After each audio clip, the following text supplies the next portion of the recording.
નમસ્કાર, ટીવી9 સમાચાર સાથે હું છું જિજ્ઞાસા। ખૂબ જ મહત્વપૂર્ણ અને ખેડૂતો માટે ખાસ સારા સમાચાર મળી રહ્યા છે। નવરાત્રી દરમિયાન જાહેર થઈ શકે છે રાજ્ય સરકારનું રાહત પેકેજ। મહત્વપૂર્ણ છે, કેબિનેટ બેઠકમાં નુકસાનીના સર્વે મુદ્દે ચર્ચા થઈ છે। હજુ કેટલાક વિસ્તારોમાં સર્વેની કામગીરી બાકી છે। સર્વેની કામગીરી ઝડપથી પૂર્ણ કરવા સીએમની તાકીદ। ચોમાસું પૂર્ણ થતાં નવા બજેટ સત્રની તૈયારી કરવા સીએમની સૂચના। કેબિનેટમાં પ્રધાનો તથા અધિકારીઓને સીએમએ સૂચના આપી છે। તાત્કાલિક ધોરણે રસ્તાના કામ પૂર્ણ કરવાની સૂચના છે। નવરાત્રીમાં લાઉડસ્પીકરના નિયમોનું પાલન કરવાની પણ સૂચના આપવામાં આવી છે। એક મહત્વપૂર્ણ સમાચાર અત્યારે આ મળી રહ્યા છે કે નવરાત્રી દરમિયાન રાજ્ય સરકારનું રાહત પેકેજ જાહેર થઈ શકે છે। કેબિનેટ બેઠકમાં નુકસાનીના સર્વે મુદ્દે ચર્ચા થઈ હતી। હજુ કેટલાક વિસ્તારોમાં સર્વેની કામગીરી બાકી છે અને સર્વેની કામગીરી ઝડપથી પૂર્ણ કરવા સીએમએ તાકીદ કરી છે। ચોમાસું પૂર્ણ થતા નવા બજેટ સત્રની તૈયારીઓ કરવા પણ સીએમની સૂચના છે।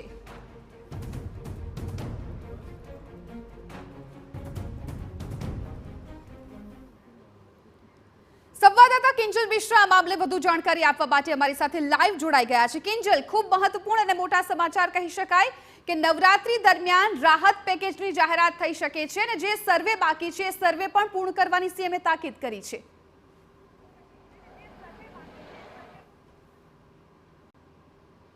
जी देखो, आज वહેલી સવારે કેબિનેટની બેઠક હતી તે યોજાઈ હતી। કેબિનેટ બેઠકમાં સૌથી મહત્વપૂર્ણ મુદ્દો રહ્યો હતો એ ગુજરાતમાં જે સર્વે ચાલી રહ્યો છે, જે પ્રકારે વરસાદને લીધે નુકસાન થયું છે, કૃષિથી લઈ અને તમામ જે નુકસાન થયેલા છે, ખાસ કરીને કૃષિ પેકેજની વાત કરવામાં આવે તો સર્વેની વાત કરવામાં આવે તો હજુ સુધી સર્વે પૂર્ણ થયો નથી। એક તરફ જ્યારે કેન્દ્ર સરકારની વાત કરવામાં આવે તો કેન્દ્ર સરકારની ટીમ આવીને પણ ગઈ, સર્વે થઈ પણ ગયો, રિપોર્ટ પણ સોંપી દેવામાં આવ્યો અને કેન્દ્ર સરકાર તરફથી 600 કરોડની જે રાહત ફંડ છે તે આપવાની જાહેરાત પણ થઈ ચૂકી છે। પરંતુ જો ગુજરાતની વાત કરવામાં આવે તો હજુ સર્વેની કામગીરી 100% પૂર્ણ થઈ નથી। ક્યાંક ને ક્યાંક નારાજગી પણ મુખ્ય પ્રધાન દ્વારા બતાવવામાં આવી કે સર્વેની કામગીરી હજુ પૂર્ણ કેમ નથી થઈ। સર્વેની કામગીરી તાત્કાલિક ધોરણે પૂર્ણ થવી જોઈએ। કારણોની અંદર ક્યાંક ને ક્યાંક સર્વે માટેની ટીમમાં મેન પાવરનો અભાવ હોવાનો અને ક્યાંક ટેકનોલોજીનો અભાવ હોવાની વાત છે તે સામે આવી છે। હાલાકી આજે મુખ્ય પ્રધાન દ્વારા સ્પષ્ટતાથી કહેવામાં આવ્યું છે કે સર્વેની કામગીરી ઝડપથી પૂર્ણ કરવામાં આવે અને નવરાત્રી સુધીમાં રાહત પેકેજ છે, ખાસ કરીને કૃષિ પેકેજ છે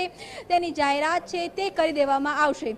કેબિનેટના બીજા જો મુદ્દાઓની વાત કરવામાં આવે તો રોડ રસ્તાની કામગીરી માટે ડેડલાઇન 15 સપ્ટેમ્બર આપવામાં આવી હતી, પરંતુ હજુ પણ મહાનગરોથી માંડીને નગરપાલિકાના કેટલાય રસ્તા એવા છે કે જર્જરિત છે। ત્યારે આ કામ છે તે ઝડપથી પૂર્ણ થવું જોઈએ તે પ્રકારની વાત પણ કરવામાં આવી છે કે કામગીરી ઝડપથી પૂર્ણ થવી જોઈએ। રોડ રસ્તાનું સમારકામ છે તે ઝડપથી થઈ જવું જોઈએ। તેની સાથે જ વાત કરવામાં આવે તો આ વખતે બજેટ સત્ર જે રીતે આજુ તો કહી શકાય કે 2025માં ફેબ્રુઆરી માર્ચમાં બજેટ સત્ર યોજાશે, પરંતુ બજેટ સત્ર આવે તે પહેલાં ચોમાસું પૂર્ણ થયાની સાથે જ બજેટને લઈને સમીક્ષા કરવાની વાત મંત્રીઓ તેમજ અધિકારીઓને કહી દેવામાં આવી છે કે વર્તમાન સમયની સ્થિતિ, બજેટની જે ફાળવણી છે અને ક્યાં ક્યાં બજેટ વપરાયું છે તેની સાથે જ આગામી સમયના બજેટ સત્રની તૈયારી છે તે કરવાની છે તે પ્રકારની વાત પણ આજે કેબિનેટમાં થઈ હતી। પરંતુ સૌથી જે મહત્વનો મુદ્દો રહ્યો કેબિનેટમાં તે એ રહ્યો છે કે જે રાહત પેકેજ છે, રાહત પેકેજ માટેની સર્વેની કામગીરી છે તે પૂર્ણ નથી થઈ, તેને લઈને નારાજગી વ્યક્ત કરવામાં આવી હતી અને ઝડપથી આ કામગીરી પૂર્ણ કરવા માટેની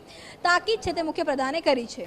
બિલકુલ કિંજલ, આભાર સમગ્ર માહિતી બદલ। તો એક મહત્વપૂર્ણ નિર્ણય છે, ખાસ તો કેન્દ્રીય કેબિનેટની બેઠકમાં આ નિર્ણય છે એ લેવામાં આવ્યો હતો અને હવે નવરાત્રી દરમિયાન રાજ્ય સરકાર છે એ સહાય પેકેજ, રાહત પેકેજ જાહેર કરી શકે છે।